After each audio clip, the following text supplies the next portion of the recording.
Bonjour à tous et bienvenue à cette TEDx Conversation avec Bérangère Matta et Flore de Ruf. Donc, les TEDx Conversations ont été lancées par les équipes TEDx francophones. C'est la 22e en France, la 3e pour l'équipe TEDx Rennes. Je pense que la plupart de ceux qui nous écoutent sont familiers donc des conférences TED et des TEDx en France. Ces événements où on retrouve un certain nombre d'intervenants sur scène qui partagent via leurs expériences, à travers leurs messages, des idées qui méritent d'être partagées et des idées qui sont là pour changer le monde, pour faire évoluer les pensées, les comportements.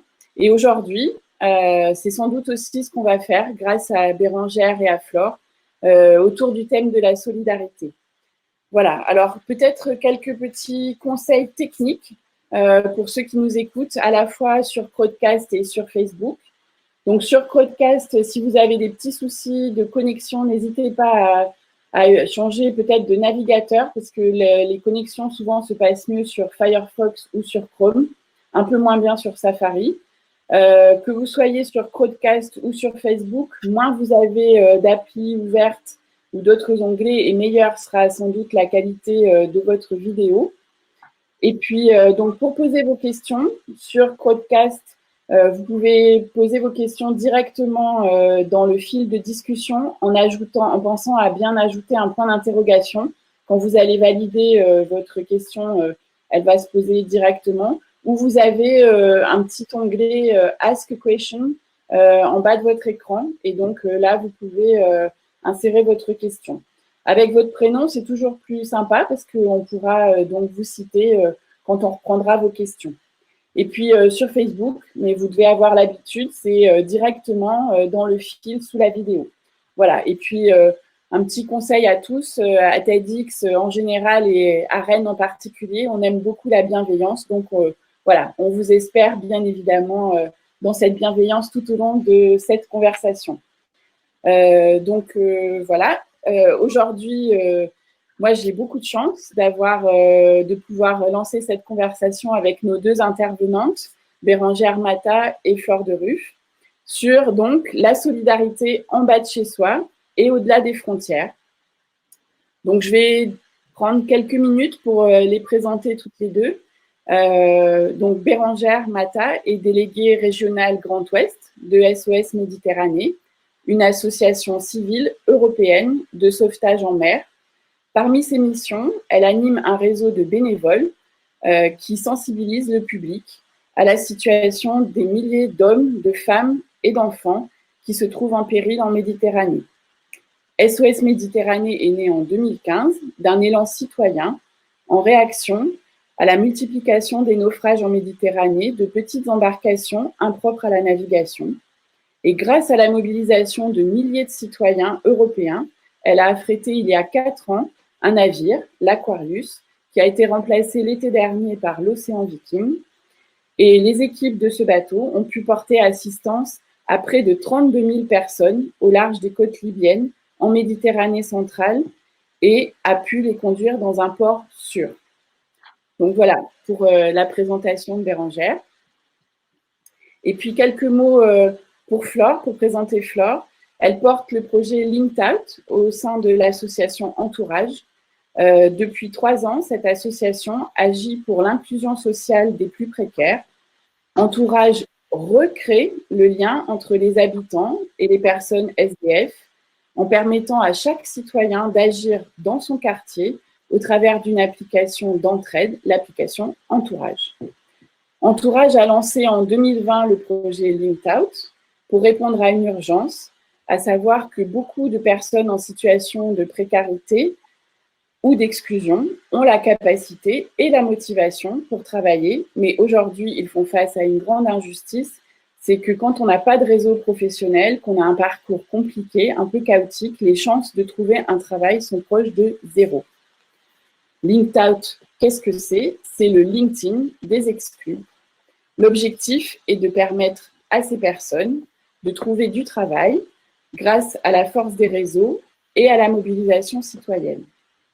Au cœur du projet LinkOut, il y a donc une plateforme numérique, www.linkout.fr, mais vous retrouverez tous ces liens sur le fil de discussion, qui permet à des personnes qui ont un réseau professionnel, comme vous, comme moi, de partager donc les CV de personnes exclues en un clic sur son profil Facebook, sur son LinkedIn, sur son compte Twitter, pour les rendre visibles auprès de recruteurs et générer ainsi des opportunités d'emploi.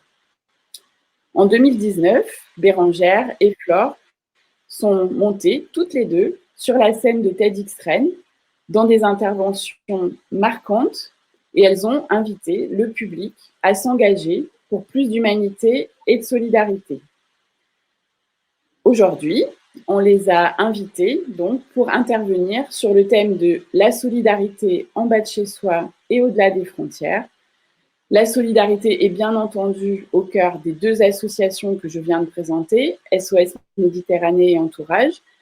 On a souhaité, avec elles, savoir quels impacts avait eu la crise sanitaire sur leurs activités et bien entendu celles de leurs associations, mais aussi qu'est-ce que cette crise a révélé sur notre capacité à être solidaire. Aujourd'hui, comment on peut conserver cette dynamique d'une plus grande solidarité. Et finalement, alors que cette crise nous a rappelé qu'une vie n'a pas de prix, comment faire pour faire perdurer l'engagement citoyen au service de toutes les vies? Partant du principe que chacun peut être acteur du lien social, Flore et Bérangère vont donc partager avec nous leurs réflexions autour d'une solidarité qui se veut forte pour les personnes au pied de chez soi, comme à des milliers de kilomètres. Voilà, donc maintenant, c'est avec un grand plaisir que je vais leur donner la parole, voilà, pour partager avec vous ces réflexions. Donc, on a fait un premier thème, donc effectivement, sur les conséquences de la crise sanitaire. Et effectivement, cette pandémie a bouleversé les existences de chacun d'entre nous, les activités de tous les Français, pour ne parler que de la France. Et peut-être que Bérangère, pour commencer, tu peux nous expliquer, voilà, finalement, quelles conséquences a eu cette crise sur l'activité de SOS Méditerranée. Oui, alors merci Corinne et déjà bonjour à toutes et à tous. Je suis ravie d'être avec vous aujourd'hui et je remercie tous ceux qui se sont déjà connectés. Effectivement, la crise sanitaire liée à l'épidémie de Covid-19 a eu des répercussions très fortes sur notre association de sauvetage en mer et je dirais sur le monde maritime plus généralement. Pour revenir un peu en arrière, le dernier sauvetage de notre bateau ambulance, l'Ocean Viking, a eu lieu en février dernier. À ce moment-là, on a pu débarquer 276 personnes qui ont été secourues au large de la Libye, dans le port de Pozzallo, en Sicile. C'était le 23 février et à ce moment-là, l'épidémie commençait à prendre une ampleur très importante en Italie. Nos équipes ont alors dû rester en quarantaine sur le bateau pendant 14 jours avant de pouvoir débarquer. Et puis, la situation est devenue de plus en plus critique en Italie et dans d'autres pays d'Europe. Et avec notre partenaire médical à bord, jusqu'alors l'ONG Médecins sans frontières, on a décidé de retourner sur Marseille le temps d'une escale pour prendre le temps de bien évaluer la situation, d'analyser les risques liés à la propagation de l'épidémie dans les pays qui bordent la Méditerranée centrale où nous intervenons. Les mesures qui ont été prises par les États au mois de mars et avril pour lutter contre la propagation de l'épidémie ont rendu extrêmement complexes les opérations de sauvetage en Méditerranée. Il y a eu déjà la déclaration d'état d'urgence sanitaire par l'Italie et par Malte, la fermeture des ports dès le début du mois d'avril. Il y a eu des difficultés logistiques très importantes avec la fermeture des frontières, l'arrêt des liaisons aériennes qui ont rendu les relèves d'équipage pour les bateaux tout à fait impossibles.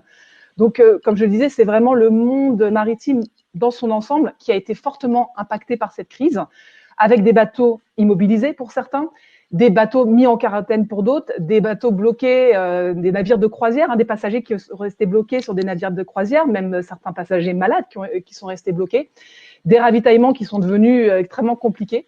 Et dans ce contexte, il nous a donc paru risqué et très compliqué de repartir en mer sans avoir de visibilité sur ce qui se passerait en cas de sauvetage et sur les possibilités de débarquement des rescapés dans un port sûr, puisque, je le rappelle, un sauvetage, ça ne s'arrête qu'à partir du moment où on a débarqué les survivants, les rescapés, dans un lieu sûr. Par ailleurs, la possibilité d'évacuer nos équipes ou des potentiels rescapés en cas d'urgence sanitaire en pleine mer n'était pas du tout acquise. Donc, on a décidé de suspendre provisoirement nos opérations.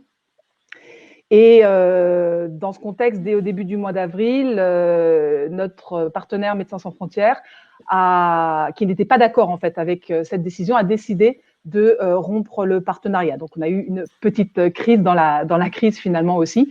On pourra revenir là-dessus plus tard. Je ne développe pas si vous avez des questions. En tout cas, ce que je peux dire, c'est que de ne pas retourner en mer à ce moment-là a été extrêmement dur pour nos équipes de marins sauveteurs, d'autant plus que pendant tout le printemps, il y a de nombreuses personnes qui ont continué de fuir la Libye, qui ont tenté la traversée, et la situation en Méditerranée centrale était vraiment chaotique. Alors, ça n'a pas altéré notre détermination et on se prépare activement à repartir en mer dans les prochaines semaines, avec une nouvelle équipe médicale et avec des protocoles et des mesures adaptées à ce nouveau contexte sanitaire pour minimiser les risques et garantir la sécurité des équipes et des rescapés. Et c'est important parce que, en tant que marins et que citoyens européens, on estime que c'est vraiment notre devoir d'intervenir face à une crise, une situation humanitaire en fait qui continue à se détériorer en Méditerranée centrale. Je rappelle que depuis la fin du mois d'avril, il n'y avait plus aucun bateau civil de sauvetage en mer, enfin de sauvetage en Méditerranée centrale. Et pour autant, ça n'a pas empêché les gens à continuer à partir. On a estimé, selon le Haut-Commissariat aux réfugiés des Nations Unies, il y a eu environ 6600 tentatives de traversée de la Méditerranée centrale sur les mois de mars et avril, ce qui est 3 fois plus que l'an passé. Et donc, ce qu'on peut dire, c'est que l'épidémie, elle n'a pas empêché les gens de partir, les gens de vouloir fuir.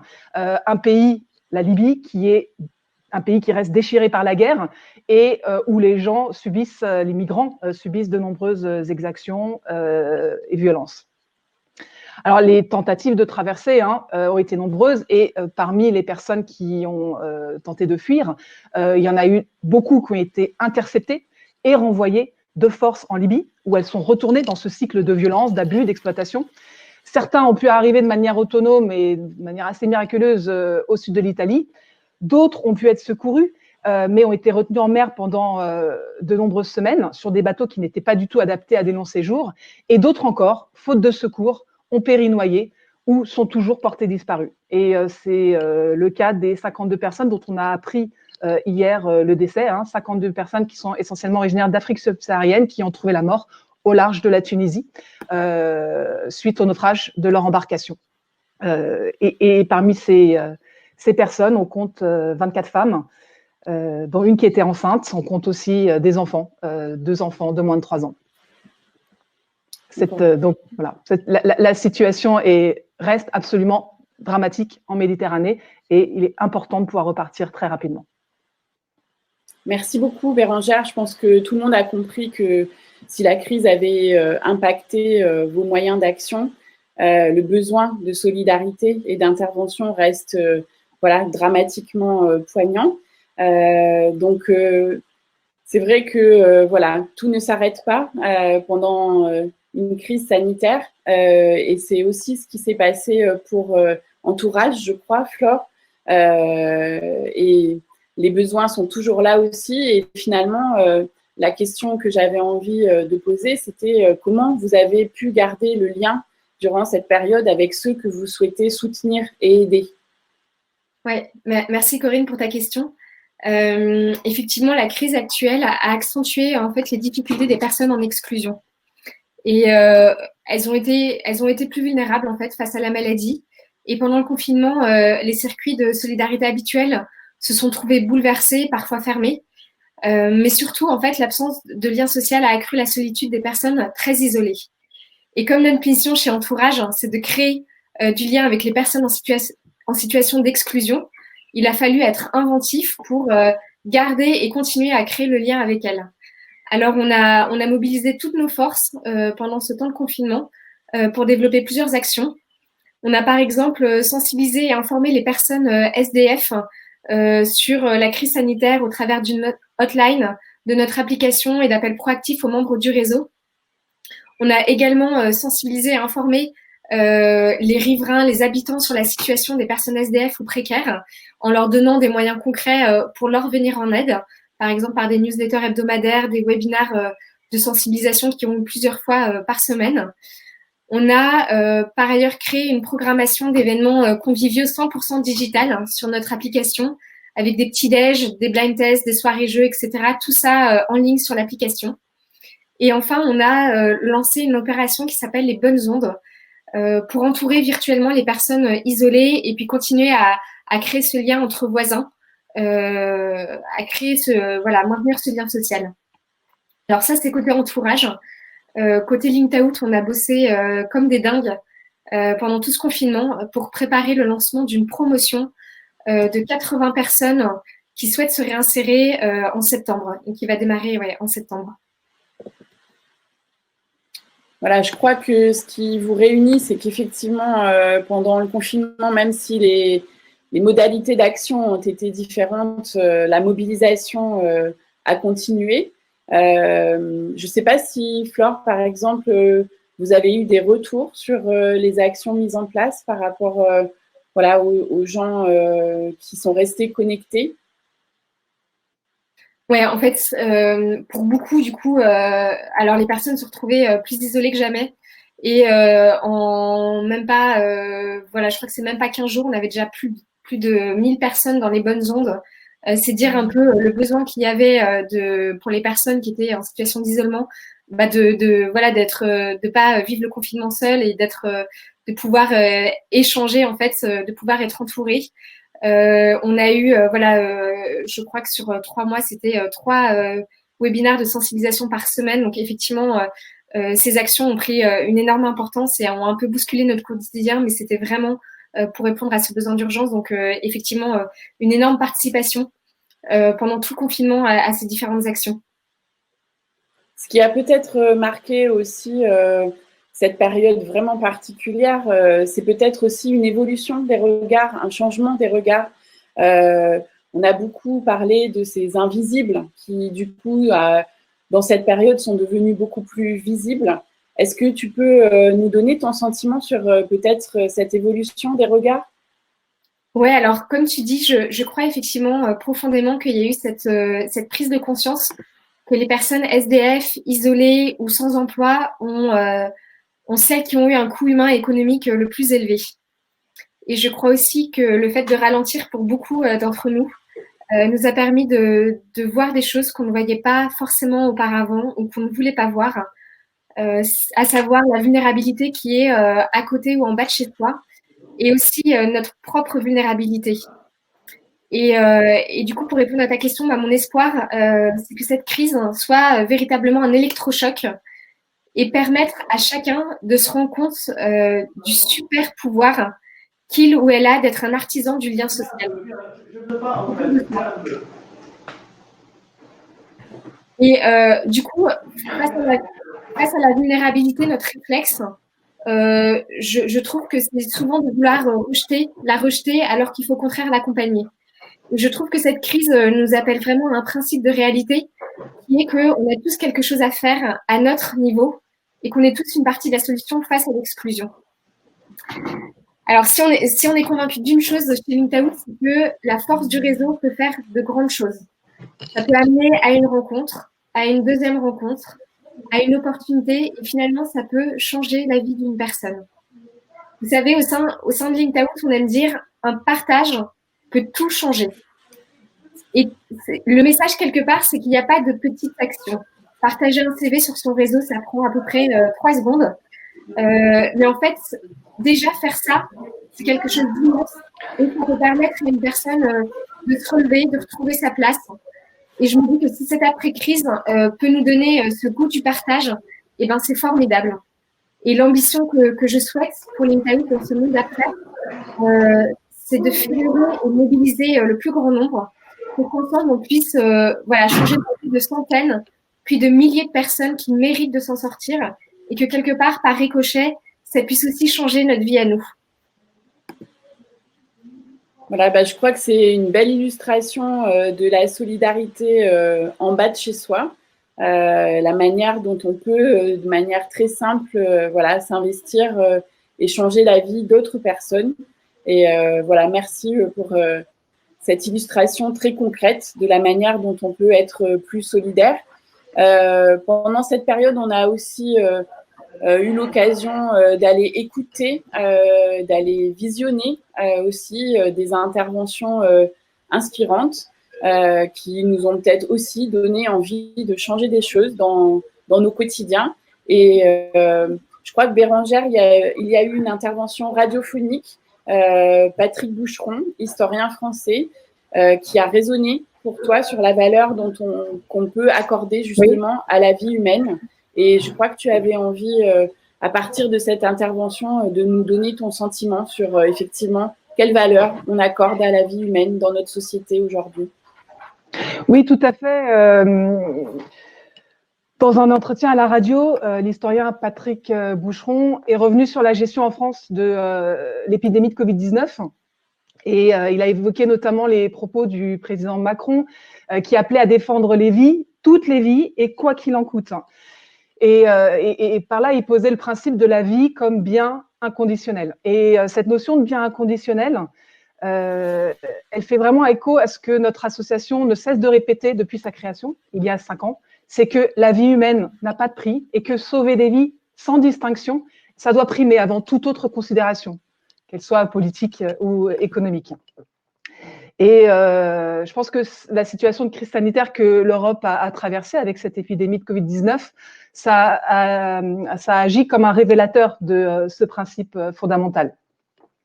Il y a eu des décisions politiques fortes pour sauver des vies à terre, et nous, on aimerait bien qu'il en soit de même pour sauver des vies en mer.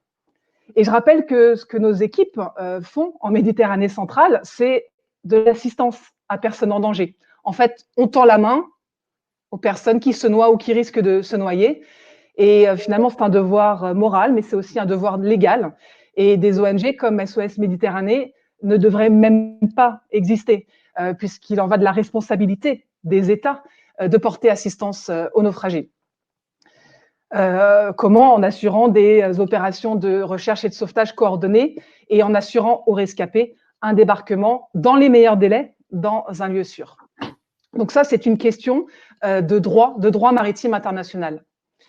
Et ce que les gardes-côtes libyens, qui sont financés par l'Union européenne aujourd'hui, mènent comme opération, on ne peut pas les considérer comme des opérations de sauvetage, puisqu'il s'agit en fait d'interception, car les personnes sont renvoyées dans le pays qu'elles tentaient de fuir. C'est un pays qui est déchiré par la guerre et où elles sont sujettes à de nombreux abus et nombreuses violences.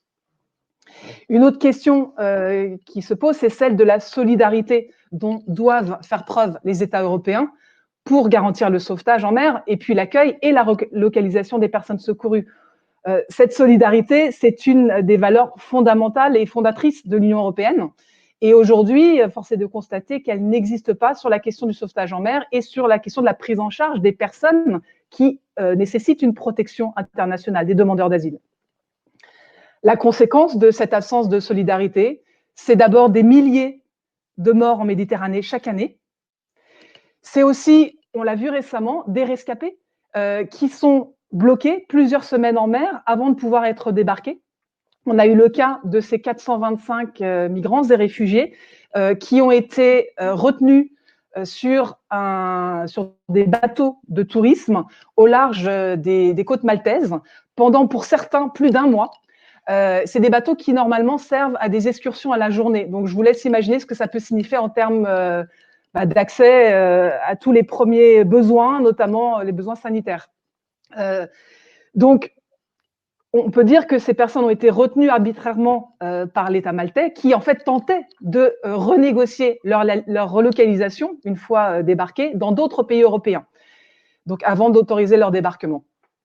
Donc encore une fois, ce sont des considérations politiques qui sont passées avant la vie et avant la dignité de ces hommes, de ces femmes et de ces enfants.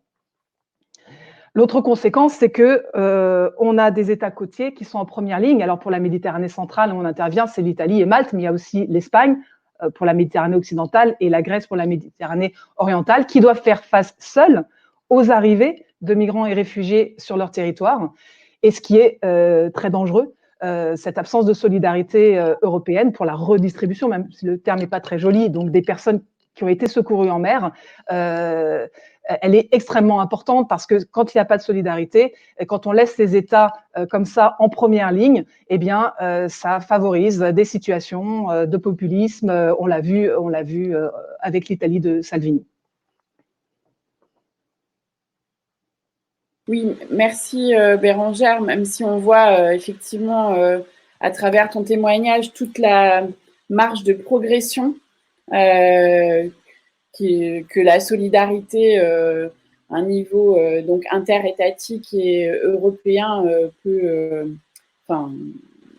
encore avancer.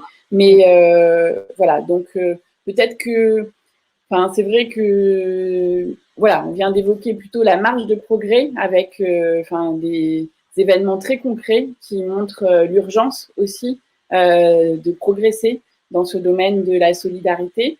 Peut-être que chacune d'entre vous peut aussi peut-être illustrer sur des choses positives qui se sont passées durant cette période et des exemples de personnes, mais aussi de villes, de territoires ou de collectifs de citoyens qui ont mis de manière un peu exemplaire à profit aussi cette période pour aller vers les autres et pour aider soit les migrants, soit les personnes exclues ou sans domicile.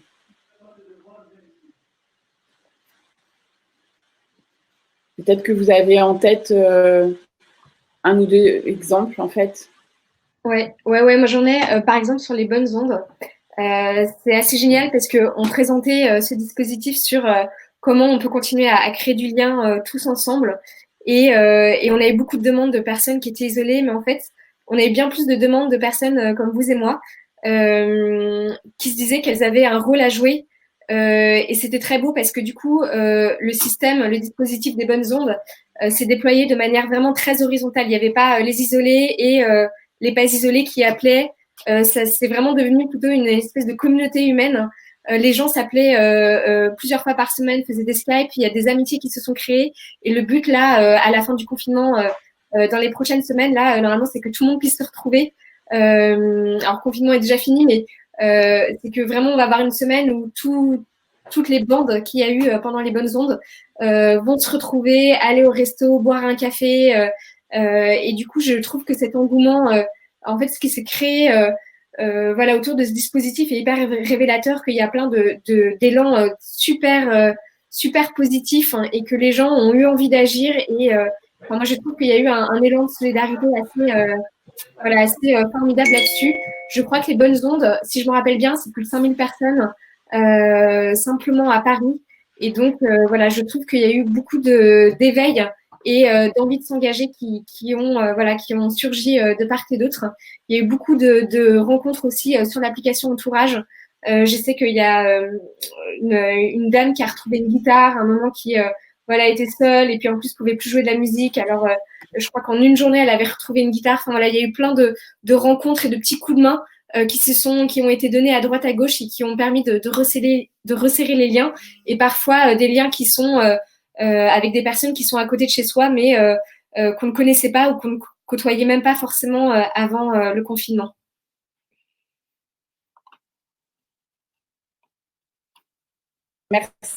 Merci Flore pour cet exemple. Je ne sais pas si Bérangère, tu veux compléter par quelque chose que tu as en tête. Sinon, cet exemple de Flore me donne une transition toute trouvée pour notre troisième partie. Mais Bérangère, si tu veux compléter, je t'en prie. Bah, moi, j'aimerais juste rappeler que SOS Méditerranée, c'est, je l'ai expliqué, une ONG de sauvetage en mer, une ONG très professionnelle, mais c'est aussi un grand mouvement citoyen. Et que cette association, en fait, elle n'existerait pas sans la contribution de milliers de citoyens, mais aussi des entreprises, des partenaires associatifs, des partenaires événementiels, des collectivités territoriales qui refusent que des personnes continuent à se noyer aux portes de l'Europe, tout simplement parce qu'elles ont voulu sauver leur vie ou qu'elles cherchaient un avenir meilleur. Et donc, pour parler d'engagement, et on le voit bien qu'il y a beaucoup de gens qui nous contactent parce qu'ils veulent s'engager à nos côtés. Je rappelle qu'il n'est pas besoin d'être un marin ou membre d'une organisation humanitaire ou médecin pour s'engager, qu'on peut chacun, à son niveau, contribuer à sauver des vies. Déjà, contribuer, c'est d'abord en disant tout simplement, moi, je ne veux pas rester spectateur de ce drame humain dont je viens de parler en Méditerranée centrale. Et en tant que citoyen, j'ai le pouvoir d'agir. Alors comment? Déjà, en ne détournant pas le regard, en invitant nos proches à eux-mêmes ouvrir les yeux, à s'informer. Et puis, en rejoignant une de nos antennes, en tant que bénévole, on a 17 antennes en France. Les bénévoles sont là et s'attachent à témoigner de cette crise humanitaire. Ils s'attachent à collecter des dons aussi à travers des différents événements. Et puis à informer les plus jeunes en transmettant et à transmettre en fait des valeurs d'humanité, de solidarité, de fraternité à travers des séances de sensibilisation en milieu scolaire.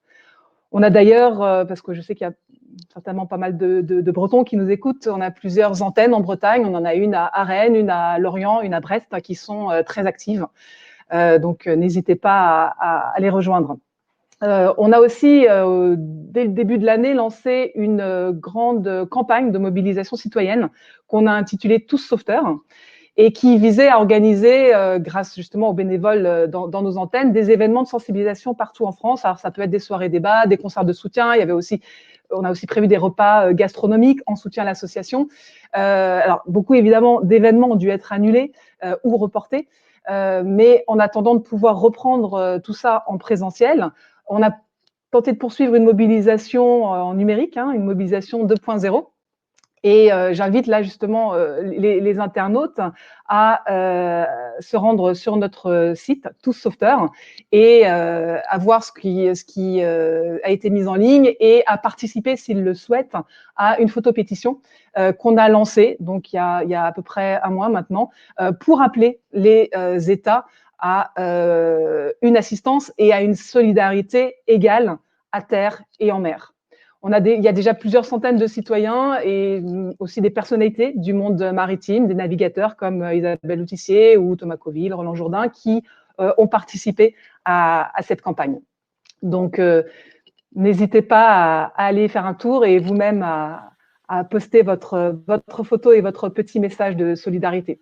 Et puis, je rappelle aussi qu'on peut tout simplement s'engager, aider en faisant un don, parce que SOS Méditerranée est financé à plus de 90% par des dons privés. On a besoin de tous pour pérenniser cette mission en mer, cette mission qui est absolument vitale. Donc, vous pouvez faire un don sur le site web de notre association. Voilà, donc pendant que tu parlais, Bérangère, tous les liens qui permettent voilà, de s'engager, et on l'a compris, financièrement c'est bien, mais il y a aussi d'autres idées. Voilà, et comme la photo-pétition. Et donc, tous ces liens sont accessibles dans notre fil de discussion, aussi bien sur Crowdcast que sur Facebook. Donc, voilà, une opportunité pour ceux qui nous écoutent voilà, de se rendre actifs et solidaires voilà, par rapport, je pense, à ton témoignage qui, je pense, a donné envie, et en tout cas, je l'espère très fort, de non seulement ne pas détourner le regard, mais voilà, mais de devenir acteur aussi. Et c'était effectivement devenir acteur, ce thème qu'on souhaitait évoquer ensemble pour clore vos témoignages. Et je suis certaine que voilà, que toutes les deux, vous avez bien évidemment réussi à faire vibrer cette corde solidaire chez notre public. Et donc Flore, voilà, tu avais employé le fait de rendre la solidarité contagieuse. Alors, c'est un vocabulaire d'actualité, mais je trouve beaucoup plus beau de parler de solidarité contagieuse que de virus. Et finalement, je vais te donner la parole pour dire voilà, comment on fait pour rendre cette solidarité contagieuse. C'est vrai que la solidarité, en fait, je crois que ça devient vraiment contagieux quand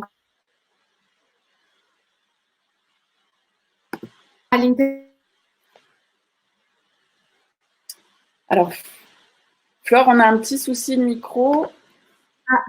Voilà, alors c'est bon, excuse-nous. Est-ce que tu peux reprendre ce que tu étais juste en train de dire, s'il te plaît? Ouais, pas de souci. Je disais effectivement, Corinne, que la solidarité devient contagieuse et quand on commence à faire des petites choses, des petits pas, ça nous emmène un petit peu plus loin et toujours un petit peu plus loin. Et c'est ça qui est fabuleux en fait à vivre. Et ce que je voulais vous partager par rapport à Linked Out, c'est qu'on a l'immense chance d'avoir un bateau qui va concourir au prochain Vendée Globe, qui va porter très haut les couleurs de Linked Out. Et c'est une visibilité en fait qui nous est offerte par l'entreprise Advance, qui a un coup de cœur pour le projet et qui a souhaité allier la force médiatique du Vendée et l'aventure sportive, un impact social d'envergure. Et du coup, l'objectif qu'on s'est fixé, Advance, Linked Out et puis notre skipper qui est Thomas Ruyant, c'est de fédérer et de mobiliser un maximum d'entreprises, de citoyens, d'associations et d'acteurs de l'inclusion pour permettre un passage à l'échelle de l'inclusion en France. Et vous l'aurez compris, j'espère que Linked Out, en fait, ça fonctionne proportionnellement à la taille de sa communauté. C'est-à-dire qu'on a besoin de personnes qui vont aller partager les CV de personnes exclues sur leur réseau pour générer des opportunités d'emploi. On va avoir besoin de bénévoles qui vont les soutenir moralement, les accompagner. On va avoir besoin d'entreprises qui vont accueillir les candidats, leur donner leur chance. On va valoriser les initiatives de l'inclusion qui existent déjà. Et donc, moi, je vous donne vraiment rendez-vous sur le site linkedout-vendéglobe.entourage.social, c'est sport. Et je vous invite à nous rejoindre aussi sur les réseaux sociaux et vraiment non pas dans un objectif de com qui serait pur et dur, mais vraiment pour créer tous ensemble cette course au changement, comme on l'a appelé, et que en fait vous soyez prêts, vous, à partir d'octobre, à partager les CV de 80 personnes exclues qui vont chercher du boulot. Ce que j'aimerais vous dire aussi, c'est que Linked Out, en fait, c'est pas moi qui parle aujourd'hui, en fait c'est vous, en fait c'est nous tous. Et j'espère vraiment que cette aventure de Linked Out au prochain Vendée Globe, quelque part, elle puisse aussi devenir votre aventure, parce que c'est le fait d'être tous ensemble qui va faire qu'à un moment, le vent va pouvoir tourner et que cette solidarité va pouvoir prendre de l'ampleur et voilà, souffler dans notre société. Merci beaucoup, Flore, d'avoir parlé de ce projet et d'avoir conclu par un message inclusif. Voilà, on peut tous faire quelque chose. Je pense que c'était le message principal de cette TEDx conversation autour de la solidarité. On peut tous être acteurs. On vient de terminer cette étape où on souhaitait vous donner la parole et on souhaitait entendre vos témoignages. Il nous reste quelques minutes à passer ensemble et on souhaitait pouvoir donner la possibilité au public de vous poser des questions. Et c'est vrai que j'en ai une première qui est une jolie question de Fanny. Finalement, comment peut-on parler de vos actions à nos enfants ? Est-ce que vous avez une idée de la manière et peut-être du vocabulaire qu'on peut utiliser pour adapter en fonction de l'âge ces messages pour leur faire comprendre effectivement que quelle que soit notre position, on peut effectivement être acteur. Est-ce que ça peut aussi vous inspirer? Oui, je peux répondre à cette question, si tu veux, Corinne. Vous m'entendez bien?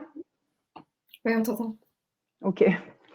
Effectivement, nous, on pense, SOS Méditerranée, que c'est extrêmement important de s'adresser aux plus jeunes pour les informer de la situation, mais aussi pour leur transmettre certaines valeurs. J'en parlais tout à l'heure, c'est-à-dire que à travers le sauvetage, on peut transmettre des valeurs d'humanité, tout simplement, de solidarité, de fraternité. Et on le fait grâce à nos bénévoles dans plusieurs villes de France, mais aussi nos collègues européens le font, en Suisse, en Allemagne, en Italie. Et on se rend dans les écoles primaires, donc dans les collèges, dans les lycées, et on adapte en fait nos propos à l'âge des enfants. On utilise de nombreux outils d'ailleurs qui sont adaptés pour avoir le plus d'interactivité possible pendant nos séances de sensibilisation. On utilise des capsules vidéo, des témoignages de sauveteurs, de rescapés. On utilise des photos. C'est extrêmement intéressant Fanny posait la question de comment parler avec les enfants. Peut-être le média photo est un très très bon média parce que ils voient des situations et ils s'expriment en fait sur ce qu'ils voient. Ce qu'on leur demande, c'est d'abord de s'exprimer sur ce qu'ils observent et sur ce qu'ils ressentent. Et donc, ça permet ensuite d'expliquer. Donc on peut tout à fait, on peut aussi à travers de la bande dessinée, du dessin aussi travailler sur ces questions-là, parce qu'effectivement, quand on parle de notre travail humanitaire de sauvetage en Méditerranée, on en vient à parler de questions extrêmement difficiles. On parle de personnes en danger, on parle de personnes qui décèdent en mer. C'est pas évident, mais évoquer la notion d'assistance à personnes en danger auprès des enfants, c'est extrêmement important. D'ailleurs, c'est très républicain, que je disais tout à l'heure.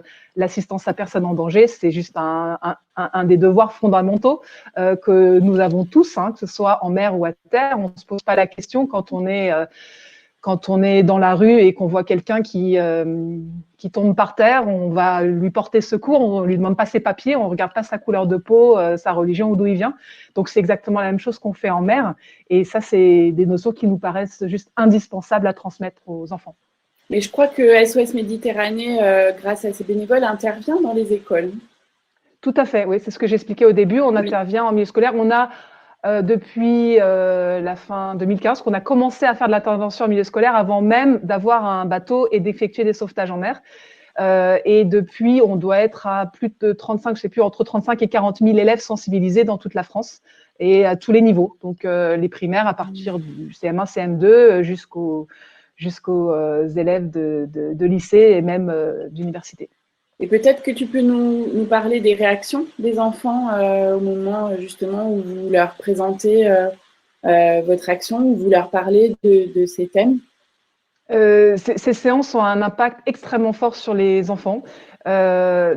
D'autant plus quand on a la chance d'avoir avec nous un témoin direct de notre action. Alors, quand un jeune rescapé, qui sont souvent jeunes, vient témoigner de ce qu'il a vécu, de son parcours, qu'est-ce qui l'a poussé à quitter son pays, tout ce qu'il a traversé avant même d'arriver en Libye, d'où il a pu embarquer, la traversée de la Méditerranée, et puis la situation de naufrage, de sauvetage, l'arrivée en Europe. Tout ça, quand une personne qui l'a vécu peut le raconter aux élèves, ça a un impact très très fort parce que ça crée de l'empathie et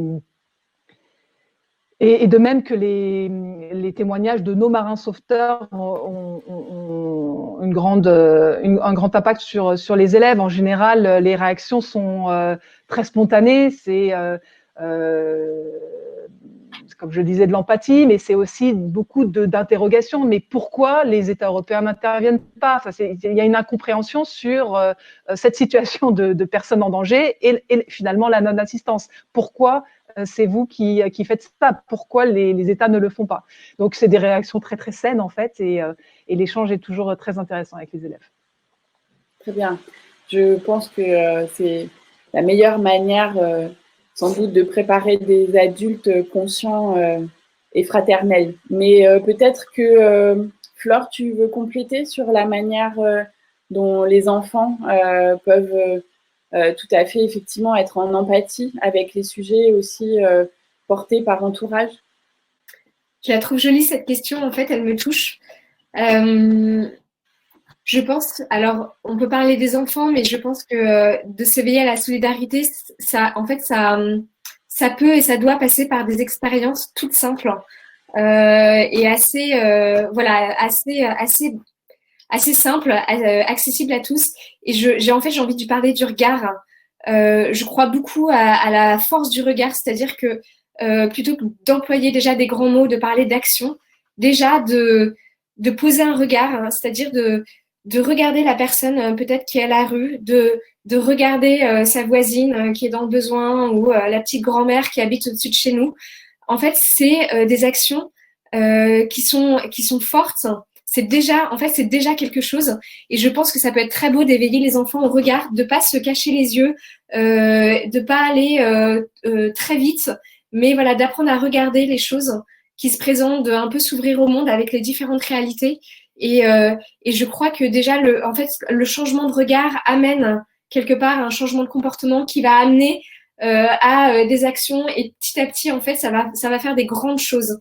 Mais je pense que tout commence par un changement de regard et voilà, ne pas créer des barrières dans son cœur et dans sa tête. Voilà, et je crois aussi, je parlais du partage tout à l'heure. Voilà, on a une opportunité avec cette crise d'être plus dans le partage qui est extraordinaire. Et si un enfant peut comprendre que le partage, mais en fait c'est beau, ça n'enlève rien, mais ça ouvre à quelque chose, voilà, à une autre dimension. En fait, ça permet d'avancer. Ça rend en fait quelque chose de plus beau, de plus fort. Et ben ça, je trouve ça très beau de pouvoir le passer aux enfants. Je pense qu'on sera tous d'accord, voilà, pour dire que tout ça est beau. Et ça, je pense que ça a inspiré la question suivante, qui est peut-être aussi un peu plus personnelle et qui vous propose de vous ramener à votre enfance, en fait, à vous, toutes les deux, pour savoir finalement qu'est-ce qui a motivé, quel a été le déclic par rapport à cet engagement que vous nous présentez aujourd'hui au sein d'Entourage, au sein d'SOS Méditerranée. Voilà. Est-ce que effectivement, c'est au moment où vous avez été enfant que tout ça s'est construit ou est-ce que ça s'est passé différemment? C'est effectivement sans doute intéressant de comprendre quel est ce qui alimente cette petite flamme aujourd'hui pour vous.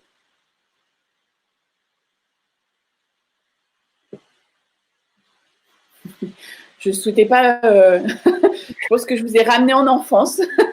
Et du coup, voilà, j'espère que cette question ne vous met pas en difficulté. Mais voilà, je pense que c'est important aussi, effectivement, de partager le pourquoi de votre engagement, ce qui, finalement, pour vous, a du sens aujourd'hui, parce qu'on a parlé beaucoup de sens aussi pendant ce confinement. Je pense qu'on a été nombreux à interroger le sens de notre vie. Donc, je pense que c'est bien de vous entendre aussi sur ce sens. Moi, je veux bien répondre. C'est juste que c'est, voilà, comme tu dis, c'est une question qui va un peu à l'essentiel. Moi, je pense que ce qui m'a donné envie un jour de m'engager, et les choses se sont faites progressivement, je crois beaucoup aux petits pas, de faire des petites choses qui amènent à encore des choses. Et puis, voilà, ce que je disais tout à l'heure sur une rencontre qui en amène à une autre, qui un jour amène à des opportunités, et finalement, ça peut changer nos vies. Moi, j'ai compris un jour que les personnes que je croisais, par exemple Kenny ou Arlette ou une Anaïs, par exemple, qui est à l'hôtel social avec sa petite fille, en fait, c'est des personnes qui sont comme moi, mais qui soit n'ont pas eu les mêmes chances que moi au démarrage, soit ont eu un accident de parcours. Et il y a peut-être des grandes injustices qui existent, mais je pense je crois en cette force un peu de ce que j'ai dit tout à l'heure sur le super pouvoir qu'on a d'être des artisans du lien social autour de soi. Et ben ça, c'est quelque chose qui me parle. Et un jour, j'ai eu envie de vivre ça. J'ai eu envie qu'en fait, ça devienne l'aventure un peu de ma vie. Et j'ai découvert en fait que ça me rendait tellement plus vivante dans le rapport avec les personnes, que de voir des personnes s'en sortir, nous le témoigner. En fait, on touche à l'essentiel. Et c'est pour ça que effectivement, j'employais la dernière fois qu'on s'était parlé, Corinne, ce terme de contagieux, parce que c'est quelque chose qu'aujourd'hui j'ai envie de transmettre, et je crois qu'au-delà de changer la vie de personnes, qu'on va pouvoir aider à un moment auquel on va pouvoir donner un petit coup de pouce, en fait, ça transforme profondément nos vies, et que ça peut permettre de construire de bâtir une société qui soit plus saine et plus épanouie quelque part. Voilà, donc moi, c'est vraiment cette prise de conscience que ces personnes ne sont pas différentes de moi, au contraire, et d'avoir envie de vivre cette aventure humaine. Je crois que c'est ça qui m'a donné envie de m'engager. Ok, merci beaucoup Flore. Bérangère, tu souhaites Oui, prendre la me parole? concernant, bon, je ne suis pas la fondatrice de SOS Méditerranée. Il y a 2 cofondateurs, hein, Sophie Beau, qui est une humanitaire française, et Klaus Vogel, qui est un capitaine de marine marchande allemand, et qui ont eu l'idée de créer SOS Méditerranée au début de l'année 2015 pour pallier justement les défaillances des États en matière de sauvetage en Méditerranée centrale depuis la fin de l'opération humanitaire Mare Nostrum, qui était une opération militaro-humanitaire menée par la marine italienne et fortement ensuite critiquée par l'Union européenne, et donc qui a pris fin.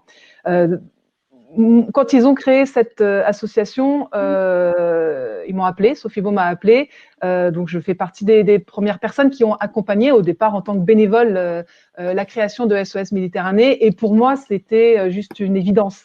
C'est-à-dire que quand on m'a dit, voilà, on veut créer une ONG pour aller sauver des vies en Méditerranée centrale parce qu'il y a des milliers de personnes, des hommes, des femmes, des enfants qui fuient la Libye et qui tentent de trouver un refuge ou un avenir meilleur en Europe, ça m'a semblé juste évident d'accompagner. Ça m'a semblé aussi être un pari fou parce que il faut savoir que les opérations de sauvetage, ça coûte extrêmement cher.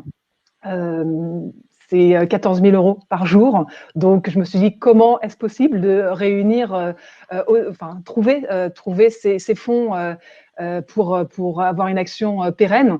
Et finalement, on s'est rendu compte, on a été frappé à la porte de tout le monde, hein, les États, les collectivités, les entreprises et les citoyens. Et on s'est rendu compte en fait que c'était les citoyens qui répondaient favorablement. C'est-à-dire que c'est les citoyens qui, comme nous, les personnes qui avons accompagné la création de cette ONG, se sont dit mais non, c'est pas normal, c'est pas possible de continuer à laisser mourir des gens comme ça. On peut pas rester là sans rien faire. On peut pas être juste spectateur de ce qui se passe. En tant que citoyen, on peut agir.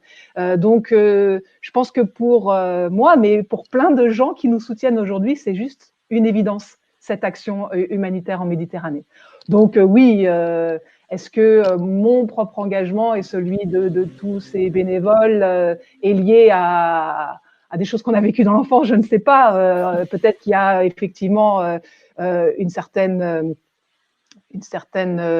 comment dire, un goût pour ça. Et puis voilà, on est tous différents, mais en tout cas, pour moi, c'est juste une évidence. Voilà. Très bien. Je pense que c'est contagieux, Corinne, comme on disait. Oui, une évidence. Moi, je trouve que c'est un joli mot pour clore cette conversation. En tout cas, voilà, je pense que voilà, on va garder tous cela en tête. C'est une évidence. Ça nous concerne tous. Voilà, moi, je retiens de vos témoignages, voilà, que aider les autres, aller vers les autres, c'est aussi devenir plus riche soi-même. Voilà, c'est aussi donner aussi un peu de sens à notre action et se rappeler tout simplement de manière très fraternelle qu'on est effectivement un humain parmi d'autres humains sur cette planète. Alors voilà, on est parti là sur des choses, je pense, voilà, qui, je l'espère, touchent tout le monde au cœur. Il y avait une dernière petite question qui va nous ramener dans le très concret, puisque Maud nous demande, Flore, pour les personnes qui voudraient entrer en contact avec Entourage, mais qui ne sont pas forcément connectées, voilà, qui n'ont pas forcément de connexion Internet ou un smartphone, est-ce qu'on peut entrer en contact avec Entourage? De quelle manière? Peut-être qu'on peut juste donner cette petite information pratique avant de conclure. Oui, ça va être très rapide. Donc déjà, il y a un chiffre qui est complètement hallucinant et très étonnant, qui est que 75% des personnes SDF à Paris ont un smartphone. Je suis la première, quand j'ai entendu ce chiffre, à être étonnée, mais en fait, c'est le premier, peut-être un des premiers éléments dans lesquels elles investissent, parce que c'est le seul qui leur permet d'être reliées avec des aides, avec de pouvoir appeler, etc. Et donc, j'ai pas trop développé ce côté entourage, qu'est-ce qu'on faisait, mais on anime des événements de convivialité de manière hebdomadaire Il y en a plusieurs par semaine. Et du coup, ça se fait vraiment du bouche à oreille. On fait par exemple des soirées-jeux dans des centres d'hébergement d'urgence. On anime voilà, des tas d'événements dans des structures, dans des tiers-lieux, etc. Et donc finalement, les villes où on est, donc on est à Paris, on est à Lille, à Lyon, à Rennes, puis on a une antenne dans le 92. En fait, les personnes finissent par nous connaître. Voilà, donc ça passe aussi par la rencontre humaine dans les lieux dans lesquels on va, au-delà du fait d'avoir un smartphone et une application. Très bien. Ben, terminer sur l'humain, ça me va bien. Et voilà, si ce confinement nous a amené à être isolés, moi, dans le passage à l'action, je dirais plutôt aller vers les autres, quels qu'ils soient, où qu'ils soient, aller vers les autres. Je pense que c'est aussi peut-être ce qu'on peut retenir de cette matinée. Et moi, je retiens aussi qu'on a tous des super pouvoirs pour pouvoir le faire. Donc, voilà. Donc, j'ai envie de dire, allez-y. Ouvrez vos cœurs, gardez les yeux bien ouverts et voilà. Et restez solidaires et fraternels. En tout cas, merci vraiment beaucoup à toutes les deux. J'étais vraiment très fière de pouvoir vous accompagner dans cette TEDx conversation. J'ai quelques remerciements complémentaires à faire parce que voilà, si j'ai eu la chance de pouvoir, en tant que bénévole donc de l'association Bretagne Idée Large, de pouvoir animer cette conversation, il y a toute une équipe qui ne se voit pas mais qui est là. Voilà, qui gère à la fois la technique et le fait de relayer notamment les questions du public aussi, de communiquer sur cet événement pour le faire connaître. Donc, merci à Hugo, Marion, Pat, à Tony, Aurore, Véronique, Maude, Florent, Jean-Félix, Nicolas, et puis à une équipe de choc qui cocoon vraiment très bien l'animatrice, Régis, Sarah, Emma et Fanny. Merci à tous. Merci à tous les adhérents de Bretagne Idée Large et à tous les membres des TEDx francophones et en particulier une petite dédicace à Lionel de TEDx Clermont. Voilà, parce que tous ces gens-là ont permis aussi voilà, de diffuser l'information sur cet événement et de faire rayonner ces TEDx conversations. Et elle va rayonner bien au-delà voilà, de notre actualité aujourd'hui, puisqu'elle sera disponible en replay dès demain. Et voilà, on sait que sur les précédentes TEDx conversations, il y a eu aussi énormément de vues en replay. Et c'est tout ce que je souhaite voilà, pour cette TEDx conversation, parce que je pense qu'il y a énormément de matière à inspiration dans ce que vous avez bien voulu partager avec nous aujourd'hui. Et voilà, un gros merci à toutes les deux. Et puis, on a un prochain rendez-vous bientôt, parce que voilà, c'est bientôt la fête de la musique. Et on n'oublie pas que voilà, ces moments-là, ce sont aussi des moments de partage. Alors certes, peut-être un peu plus léger, mais voilà, c'est aussi une manière d'être avec les autres. Et voilà, n'oubliez pas que être avec les autres, c'est ce qui nous rend vivants et aussi plus forts. Voilà. Merci vraiment beaucoup à toutes les deux. Merci Corinne. Et bonne journée à tous. Merci à tous. Et puis voilà, vous retrouvez donc évidemment tous les liens dans le fil et dans le replay, ils seront disponibles aussi. Voilà, et n'hésitez pas. Allez-y. Merci, au revoir.